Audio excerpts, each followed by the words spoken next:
जय माता the all. दिल गार्डन गार्डन हो गया गार्डन गार्डन सर, बस पूछो मत, बलियों बलियों उछल रहा है सर, बल्ले बल्ले हो गई सर।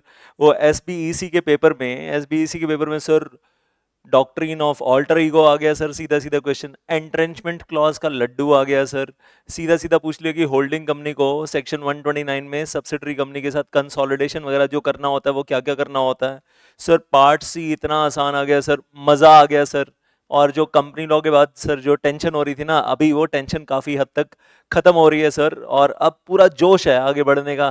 तो एनालाइज करेंगे इस पेपर को भी after we are through with the exams, we will be talking about that कि कहानी में कहीं ट्विस्ट तो नहीं था। तो वो हम देखेंगे बाद में, वो बात की बात है। लेकिन अभी मैं कहूँगा मेरा जो फर्ज है वेल वो मैं पूरा कर दूँ। कंपनी लॉ की कहानी अभी चली जा रही है भाई, खत्म ही नहीं हो रही है। तो कंपनी आल से कॉर्पोरेट अकाउंटिंग मैनेजमेंट अकाउंटिंग का जो पेपर है आपका, कॉर्पोरेट मैनेजमेंट अकाउंटिंग का पेपर है, उसमें 60 मार्क्स का जो कॉर्पोरेट अकाउंटिंग आपका होता है उसमें लगभग 16 number, 16 marks out of 60 marks her bar company law तो आता है यार। कंपनी लॉ आता है और थोड़ा सा सेबी का एलओडीआर भी पूछ लेते हैं हल्का सा, क्योंकि सिक्योरिटी लॉ में तो आप पढ़ ही रहे हो ना एलओडीआर, तो वो भी पूछ लेते हैं। लेकिन ऐसे समझो कि 15 नंबर का कंपनी लॉ आता है, 1 नंबर का एलओडीआर आता है, तैयारी कर लेना, गड़बड़ मत करना। और कुछ इंपॉर्टेंट टिप्स आपको यहाँ देने जा रहा हूँ, टॉपिक्स बताने जा रहा हूँ, वो देख लेना, मिस मत कर देना। सेक्शन 62(1)(b), ई सोप कितने टाइप के एम्प्लॉयज को दे सकते हैं, प्राइस क्या रहेगा जब ई सोप देंगे तो उसका प्राइस क्या होगा। Then section 63, bonus issue out of free reserve दे सकते हैं, इन लिeu ऑफ डिविडेंड नहीं दे सकते हैं, अलाउड नहीं है।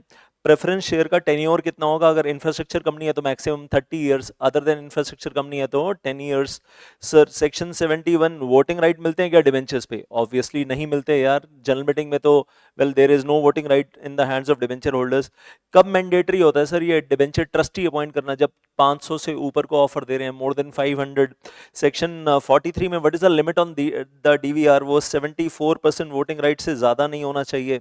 देन एक्सबीआरएल की फुल फॉर्म क्या होती है? Extensive business reporting language, that is the full form of XBRL. ऐसे ऐसे क्वेश्चन एमसीक्यू में आते हैं ना, मतलब दिल गार्डन गार्डन हो जाता है यार, ये तो मैंने कंपनी लॉ पढ़ा है, ये तो 16 नंबर का तो उधर ही आ रहा है almost. Criteria section 135, CSR committee कहाँ चाहिए भाई?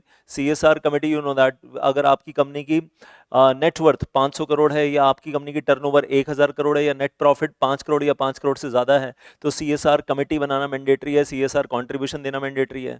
वुमेन डायरेक्टर कब चाहिए? तो लिस्टेड कंपनी है, या फिर आपकी कंपनी की वेल टर्नओवर 300 करोड़ है, या पेड अप कैपिटल 100 करोड़ या 100 करोड़ से ज्यादा है, वुमेन डायरेक्टर चाहिए। 149 सबसेक्शन 4(1)(d), इंडिपेंडेंट डायरेक्टर कब चाहिए? लिस्टेड कंपनीज को चाहिए। Unlisted public companies, unlisted public companies कौन सी वाली? the paid up capital is 10 crore or more, or turnover is 100 crore or more, or borrowings are more than 50 crore. Then calculation of effective capital in the schedule 5, वो slab rates बने हुए हैं। effective capital का मतलब पूरा calculate ही करवा लेंगे, paid up capital plus free reserves, और उसमें आपको वो कॉल्स इन एडवांस नहीं लेना, कोई एडवांस सब्सक्रिप्शन आया हुआ है वो नहीं लेना, रीवैल्यूएशन रिजर्व नहीं लेना। तो paid up capital plus free reserves plus security premium account plus any debt capital for outstanding for more than 1 year, जिसका टेन्योर 1 साल से ज्यादा है, minus investments made by the company in the other companies, अपने business के बाहर, minus the well preliminary expenses not written off or the accumulated losses not written off so far। तो वो सब माइनस करने के बाद वेल जो बचता है इफेक्टिव कैपिटल है, और उसके हिसाब से स्लैब रेट में बताओ कि मैनेजिंग डायरेक्टर को रेम्युनरेशन कितनी मिलेगी। कंपनी लॉ का क्वेश्चन है, और कंपनी अकाउंट्स में आ जाता है यार, कॉर्पोरेट अकाउंट्स में आ जाता है।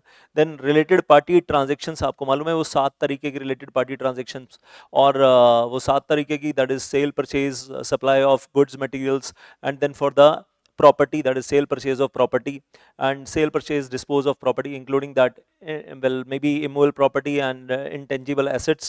Then we talk about well lease पे प्रॉपर्टी लेना, लीज पे देना, और उसके बाद सर्विसेज हायर करना और देना। और कंपनी अगर एजेंट के थ्रू अगर ये सेल परचेज ऑफ प्रॉपर्टी करती है और मतलब ये सर्विसेज का काम करती है, तो I will say in that case once again related party transaction, office और place of profit, and then finally office और place of profit in the company और सबसी कंपनी और associate company, not in the holding company.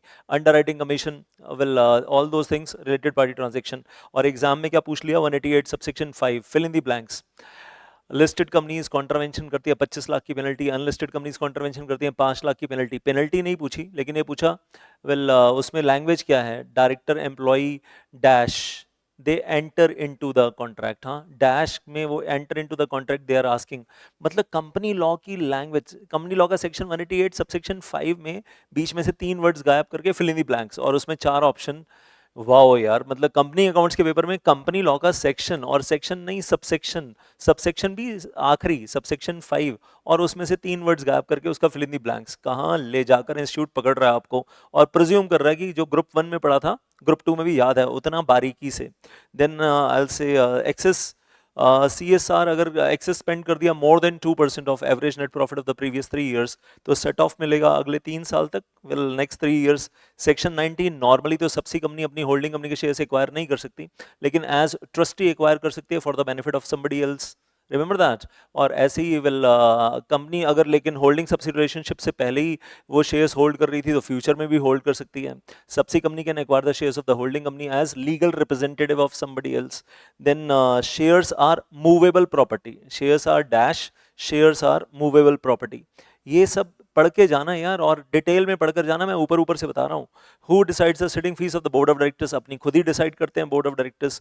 Calls in arrear, calls in advance के ऊपर rate of interest कितना होता है, 12% per annum. 128 subsection 1, place of books of accounts company के registered office में maintain करते हैं और some other place decided by board of directors but in India, that is there. और फिर उसकी इंटीमेशन आरओसी को देते हैं within 7 days. 129 subsection 3, holding company, well उसको consolidation of balance sheet P and L account करना होता है सबसी कंपनी के साथ, एसोसिएट कंपनी के साथ, उनको अपने साथ। ई सोप का रूल नंबर बता दो, रूल नंबर 12। बायबैक छोटा वाला कितना कर सकते हैं, बोर्ड रेजोल्यूशन से 10% of paid up equity capital plus free reserves. बड़ा वाला बायबैक कितना कर सकते हैं, प्रेफरेंस शेयर का कर रहे हैं तो फिर कितना करेंगे, प्रेफरेंस शेयर का maximum 25% of paid up capital and free reserves. Equity का करेंगे तो maximum 25% of paid up equity capital and free reserves and security premium accounts, that is there। और debt equity ratio कितनी होनी चाहिए on the completion of buyback, in general 2:1 से exceed नहीं होनी चाहिए, maximum 2:1। टाइम लिमिट कितने टाइम में बायबैक कंप्लीट करना होता है, within 1 year from the date of passing SR और board resolution as the case में भी। एस्क्रो अकाउंट के मेथड्स, कैश डिपॉजिट करवा दो या फिर बैंक गारंटी करवा दो या फिर marketable security with the merchant banker, तो उसके मर्चेंट बैंकर के पास रखवा दो और उसको पावर ऑफ अटॉर्नी दे दो। 3 तरीके होते हैं एस्क्रो अकाउंट ओपन करने के लिए अगर लिस्टेड कंपनी अगर बायबैक कर रही है। देन मिनिमम सब्सक्रिप्शन कितना चाहिए होता है जी, परसेंटेज बता दो, 90% चाहिए होता है यार। वेल एसआरसी कमेटी, आपको होमवर्क दे रहा हूँ, एसआरसी कमेटी के अंदर चेयरमैन कौन होना चाहिए, होमवर्क है। इतना कुछ मैंने बताया, ये आप भी ढूंढो। और एक होमवर्क और भी है, एलओडीआर रेगुलेशन में, ये तो आपका चैप्टर ही है सिक्योरिटी लॉ में, रेगुलेशन 32 रेगुलेशन 33 क्या कहता है, और compliance report of corporate governance क्या है। सिक्योरिटी लॉ का पेपर दिया ना अभी, तो इतना तो आपको करना बनता भी है। तो ऐसे important point etcetera etcetera, company law में मैं कहूँगा 16 मार्क्स आउट ऑफ 60 मार्क्स आता है भाई। और ये सब कुछ तो हम कंपनी लॉ में बहुत डिटेल में पढ़ते हैं, ग्रुप 1 में, ग्रुप 2 में भूल जाते हैं थोड़ा बहुत, अलग बात है, लेकिन ये वाले पॉइंट्स अच्छे से करके जाना, ये सारे पॉइंट्स, और हो सकता है कल के एग्जाम में आपको इसमें से कुछ मिले। तो सीएमए वालों के लिए वेरी वेरी वेरी इंपॉर्टेंट, जो सीएमए का पेपर देने जा रहे हैं कॉस्ट मैनेजमेंट अकाउंट का, be ready for all these points, any one of them may be coming in the exam tomorrow as well. All the best. और group 1 वालों को भी all the best for your coming balance exams, group 2 वालों को भी all the best for your coming balance exams. दोनों को मेरी तरफ से बहुत बहुत शुभकामनाएं आने वाले एग्जाम्स के लिए। थैंक यू सो मच, जय माता दी।